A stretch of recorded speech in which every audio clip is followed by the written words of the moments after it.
We might have done, though, because I'm not sure I ever believed this. We are on the lunch break in the questioning of Joe Batty, an anti-fascist activist who was targeted by the undercover police officer Carlo Ceracchi. I've had some feedback about the sound. Apparently, it's been a bit difficult to hear, so I'm not sure if you'll be able to hear it over the loudness of Dave's shirt. Hello. I'm joined by hello over my shirt. Dave Smith from the Blacklist Support Group and a comrade of Joe Batty's. Joe's being asked further questions about the reporting on him by Carlo Ceracchi. We've got to the plot, the supposed plot to firebomb a charity shop, which has been the cause of much interest all throughout, and everything to do with the deployment of Carlo Ceracchi. He's also been questioned about his knowledge of the relationships, or the deceitful relationships that Carlo Ceracchi had with Lindsay and Donna McLean. What do you make of it? Of what Joe had to say? Joe comes over like Joe. I've known him for many years. He's always he answers a question. He's always quite straightforward. He's also articulate. He can string a sentence together. It's not umming and ahhing and sort of like a lot of the police do. Sometimes he's said things and he's openly said, look, I've offered up this information. It doesn't necessarily paint me in a great light, but I want to tell the truth. So whenever he says anything, I think he comes over as a very reliable witness, Yeah, incredibly credible, absolutely. I mean, particularly there were some things which I think other people may have just neglected to mention because as nobody else had mentioned it, they don't particularly, like things like drunkenly banging on the window of this charity shop, which it's only come from him, but yeah, he's very keen to give the full answer to everything he can. Yeah. And, not only in oral questioning, but he actually wrote it in his witness statement, which is sort of, oh, wow. So, okay. Which, once again, doesn't necessarily paint you in a great light, but his key thing here really, I mean, as I've known Joe for decades, I knew him when, he was big mates with Carlo. And Joe's always been up front about it. They were good friends. They got on, very well. But he's just, quite honestly, I think he's just personally insulted about the way he was, he was almost reeled in. I mean, the officers who spied on me, I can't really say I really had that many. I wouldn't call any of them friends, but I mean, you and, some other, certainly the women activists knew them really, really well. Yeah. So, I mean, it's the act of betrayal, I think, that he's so annoyed about. It's difficult not to take it personally when you personally knew someone and had them inside your, your trust circle, I guess. And the betrayal of that, there's a personal response, which I think is coming across from Joe, as you say, very articulately, but he's insulted by, as he talks about, they spend a great deal of time together socializing, both in pubs and bars, but also regularly going to the steam rooms. I mean, when he actually tells a story in the pub, he said, we literally spent every Saturday morning naked in the steam baths in East London. It's like, as you do if you go to those bars, you go for a beer afterwards and you go and watch football kind of stuff. And, that level of sort of, this is how much he was a mate with me. And then you read reports that he's written about you at the time that are just like, just insult, just literally making things up. One of the things that Joe was very clear of, and I said it in my witness statement as well, because Carlo writes, there's quite a few reports that he writes about me as well. And in my witness statement, I said, I didn't really, all this stuff about anti-fascism, I can't actually remember him being on many of the anti-fascist activities that we went to. He writes about them, but almost second-hand, he was, I remember being in pubs with him, having a chat. I remember being at meetings with him. I don't really remember many of the actions that we did. So it's almost just lazy. As Joe said, actually, what did he actually do? He seemed to love coming down the pub and having a beer. He loved, being, mine host and, doing shots of grappa, homemade grappa that he made and, giving it, partying and the rest, but not much of the actual stuff that he was meant to be, reporting on. And then he does write reports based on something that wasn't there, and they're all very inaccurate. And as Joe said, almost written in a particular spin, a particular way in order to basically justify his continued deployment. Continued his, oh look, taxpayer funded alter ego, basically. Yeah. I mean, it's something. It's interesting, isn't it? Because I think it's something that we heard a lot from Peter Francis. That a lot to do with the way in which the undercover officers infiltrated groups meant that a lot of the time you didn't need to be there. Because as long as you had credible sources, and because he'd befriended so closely so many people involved in anti-fascism, he had those credible sources. He could just spin what he heard from them in order to fill the kind of lines that he needed to in order to further his deployment in his reports. So in many ways, because he was so close to those anti-fascists, he didn't need to be on those anti-fascist demonstrations. And because of this constant exaggeration of perceived risk that seems to be a real hallmark of everything that the SDS did, he probably managed to spin to his bosses that, it was far too dangerous for me to actually attend to many of these protests. I mean, regardless of what the facts on the ground really were. Yeah, I mean, it really strikes me from just before Christmas, listening to Mark Cassidy, where he said, I didn't go on much of these stuff. I just listened to what, Mark Metcalf was telling me.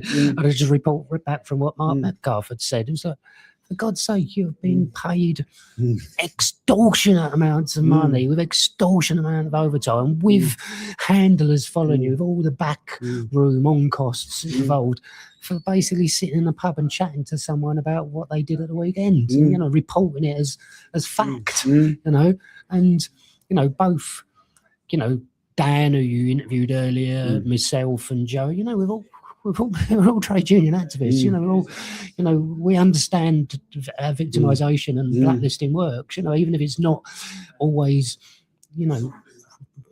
by multinational companies sharing documents with the police. Sometimes it's just by word of mouth. And once these stories get out, you can't put them back in. It's like sending out something on Twitter. Once it's in the ether, it's out there. You can't really withdraw it. Yeah, well, quite.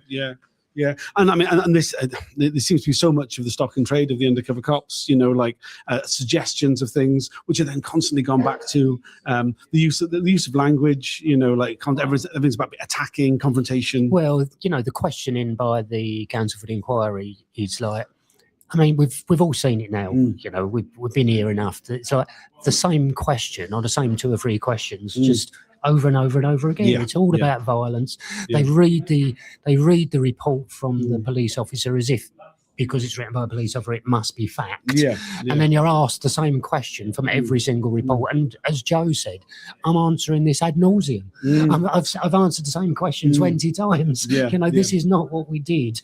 They're completely exaggerating it. In fact, in some cases, not even exaggerating, completely fabricating it. Things just didn't happen, and they're just completely making it up. Yeah, I mean, I would say Deputy Counsel of the Inquiry, Tim Salisbury, is he's very apologetic about the fact that he keeps asking the same questions, but he keeps doing it. Also, just as an aside, he keeps referring to Antifa. I know. Which I mean, popularized by Donald Trump, this mispronunciation of Antifa, as in anti-fascist. Pretty obvious why the name is pronounced the way it is, given what it actually refers to. Hilariously, Joe kept giving the correct pronunciation, which Tim Salisbury, I mean, suggesting that he's not really listening to the answers, totally ignored and continued using the wrong pronunciation. But also, if you're, I'm sort of assuming if you're quite a top end of your game lawyer, that you're counsel for the inquiry, giving evidence about, interviewing people in public inquiries, that you do your research. And if someone came up with a long name that wasn't obvious how it was pronounced, you'd find out how their name was pronounced beforehand. But they've repeatedly done that. My union, there was a report from Mark Cassidy, I think it was. I'm trying to think. It was either Mark Cassidy or Peter Francis, where my previous union, it's pronounced NATFE. It's the lecturers' union. It's the union for further education, and they constantly kept referring to it as NATFA. So, for God's sake, if you're going to ask the question, go find out how it's bloody pronounced. It's not that hard. I kept looking around. NATFA. It's like a trade deal or something. I mean, one of the other things that happened earlier on, because I've been sitting next to Dan Gilman throughout this, a number of the police reports that were put up on the screen that I was at the event and Dan was at the event as well. Sometimes Dan's name's in it. We haven't been the same things. We haven't been disclosed.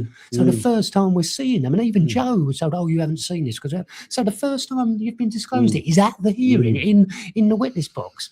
You know, the amount, the lack of disclosure is absolutely insulting. You know, there's sort of years of my special branch file that they haven't disclosed to me, and not just mine. I mean, everybody who came up has said the same thing. I remember when Suresh gave evidence, he just talked about there's mountains of stuff, you know, on him and the campaigns that he was involved in that just hasn't been disclosed. And what was particularly frustrating is that many of these documents have been disclosed to others, and it includes the names of other core participants who are being spied on, or being reported on, yet those core participants are not getting to see it. Completely. There's a report that's in Frank Smith's disclosure that identifies me as being one of the leading organisers of the away team, and at one point being the London organizer for the away team, which hasn't been disclosed to me. It's disclosed to Frank Smith. It's like, what, these are not incidental mentions. It's not like, oh look, it just happened to be at the meeting as well. A big long list at the back. It's quite significant things that they're accusing you of. But also, not only was it that they were reading it out, it's on the screen. And the screen at the back where we're sitting isn't working. So Dan's sitting there, you can't even see what's written about you. And it wasn't not working once. I mean, we had to get, Dan had to go out about 4 times to, you know, complain about it. And then in the end, they had to get, someone in to try and get the thing working, fiddle around with the AV. I mean, it's a bit amateur hour, to be honest, for something that's spent billions, but a lot of money on. Yeah, millions, many millions. I mean, it is particularly gross that the whole point of being a co-participant in the inquiry is that you would get the opportunity to see the information that's held on you before it's presented to the public. Yeah, as you say, it's not just that we're seeing them for the first time at this hearing. These things are being broadcast live on the internet. I mean, well, with a 10-minute delay, but this information, which these people who are core participants in the inquiry has your number. They could have released that to you. It's simply a matter of including you on the list of people it's disclosed to, yet they've failed to do that. And I mean, it's not just once or twice, but it's a consistent problem. It's been called out to them for a long time. We're 11 years into this process now, and they're still getting it wrong. I mean, they're getting it wrong, and not only that, of course, I mean, I've got a personal bugbear on this, of course, because, I'm not, other people at least going to be allowed to go into the witness box and challenge what's been written about it.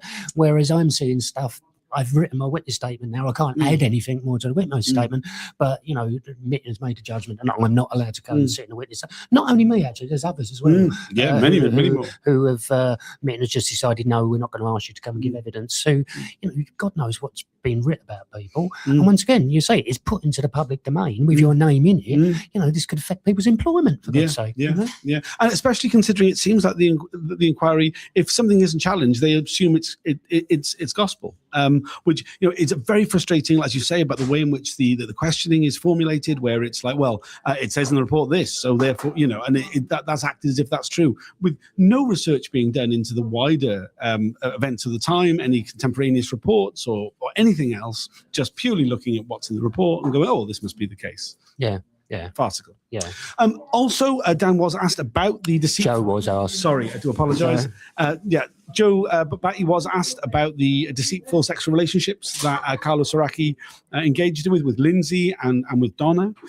He said, quite interestingly, I thought, that he spent a great deal of time talking to Carlo about the relationship with Lindsay, particularly. Or the breakup, because he thought Carlo treated her appallingly. So therefore, I had a word with him more than once about it. Well, he said, 6 to 9 months sort of conversation about it. So it wasn't something that was, his poor treatment of women was noticeable at the time, let alone, at some point in the future. Well, quite, and I mean, but it also just it shows again that, he wasn't going on a lot of these demonstrations. He was relying on the conversations he was having with activists. Yet the majority of the time he was having these conversations, It was about other matters. It was about the deceitful relationships he was engaging in, which obviously were covered. Joe was quite clear. It gave him extra credibility. The fact that he was dating someone who was known to so many other activists. And really, but he's just quite clear about, Lindsay was a political activist, although she might have been less active at the time. And whereas Donna was a member of the same union, worked in the same workplace, and both of the times, Carlo is, having a relationship with someone who is sort of friends of friends, acquaintances with the people he's spying on. It's so calculating, it's so sort of, this is going to get me closer to the action. This is going to get me, more credibility when I'm involved with these people, so they won't question, my, what I'm up to, kind of stuff. I mean, it's something we've mentioned before. It's not about the sex. Right. It is about the sex. It is part about sex. Yeah. If it's about you personally, it's difficult not to take it personally. But it's not only about the sex. It's the fact that this is state sanctioned. Yeah. That's, it's the personal and the political. It's not it's not either or, it's both. Yeah, absolutely. And both is appalling. Yeah. And also it speaks to this we've heard from the Category H lawyer from Charlotte Kilroy, this idea that these officers were invited to have their dark playground. That there's this that the undercover officers who were deployed into the lives of people were given the opportunity to act without any form of consequence. And I think particularly at the moment, when we see all the revelations that are coming out from the Epstein files and so much else, the way in which human beings are viewed as disposable by the state, about how people can be used and abused for the furtherance of the ends that the state has, and that's perfectly okay. And I think that the spy cops themselves they got a little taste of what the ruling class is able to do at any time. Yeah. I don't think there's anything else I can add to that. I think you've said it there. Yeah, we haven't finished for the day. There will be further questions. There will be also questions from others after lunch. There's one more thing I do want to add before. Please. One of there of a number of times when we did laugh, one of the ones that I haven't tweeted it yet, but I intend to, was when Joe said, "I stood for election in the City of London. I'm actually a free man of the City of London." The idea that I am some, nefarious sort of, I'm going to, sort of petrol bomb a charity shop, or I'm going to just deliberately go around people's houses and sort of go into their front rooms and give them a kicking in their front room kind of stuff. It's just complete and nonsensical. Why would we do that? We're all trade unionists. We all understand that if any of us got arrested, we'd all lose our jobs. But it's certainly the kind of job that him and Dan were doing. What on what planet is this?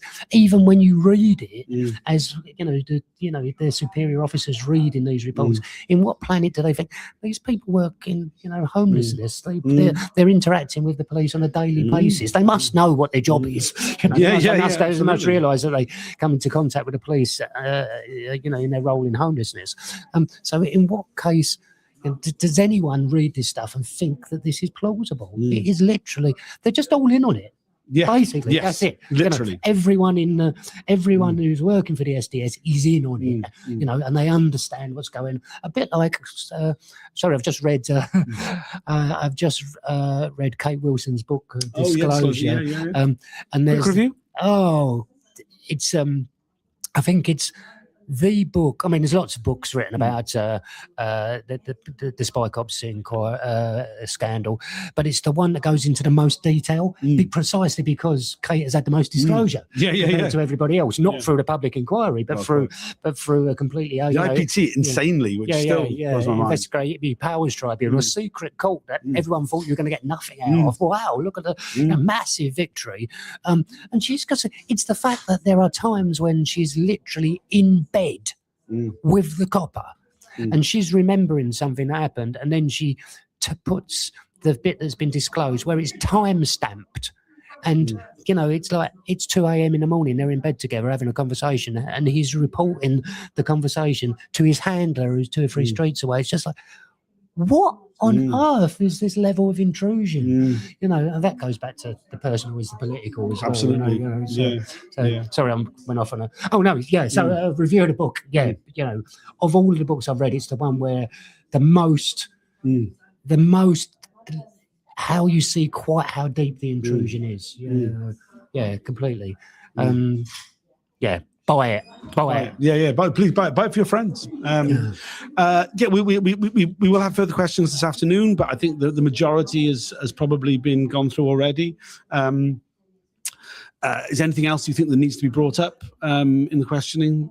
Still not covered yet. I hope he gets asked about blacklisting. Yeah. That's what I was trying to tee up. And then afterwards, I hope to go down the pub with Joe and have a drink. Yeah, fair play. All right, well, we will be back with another video at the end. I won't be doing the Twitter Spaces this evening, which I always used to do. I'm stopping doing that. It's just too many different things to cover during the inquiry, and I've got to be realistic about it. So, yeah, if there's anything you want to know, please leave a comment. There have been some comments. The vast majority of them appear to be utter nonsense, as is often the case. I've noticed with the portrait broadcast on YouTube that is part of the way that StreamYard works, seems to result in loads of trolls who just ask nonsense questions. Stalin or Trotsky? Neither, comrade. Absolutely neither. Yeah, so none of the comments are of any sense. But if you do, fantastic coverage. We have one. We like positive ones. There's one sensible I'll go and swing comment. for me phone if you want. Yeah, great. Cheers. But yeah, so please do tune in later on. If you've got anything you want to ask, feel free to engage with me on whatever social media platform you're using. I'm kind of on nearly all of them. This is going out on TikTok, Instagram, YouTube, Facebook, and Twitter, or X as it's called now. So there's plenty of opportunity to engage with it. And we'll see you all later on. We haven't moaned at Musk yet, bloody bastard. Bloody bastard. Yeah, they're all bastards. I really have I'm no fan of any of the oligarchs who run any of these platforms. Download Upstream. Apparently, that's the next one. Apparently, which is owned by isn't owned by billionaires, Palestinian owned. We'll see if that catches on. I'm never sure that it will. I mean, I've tried repeatedly to leave Twitter, but the audience is still there, so I'm still using it. Infuriating. Thanks very much. We're going to go have some lunch, and we'll see you at the end of the day. Bye for now. Love and solidarity, people. Keep the faith.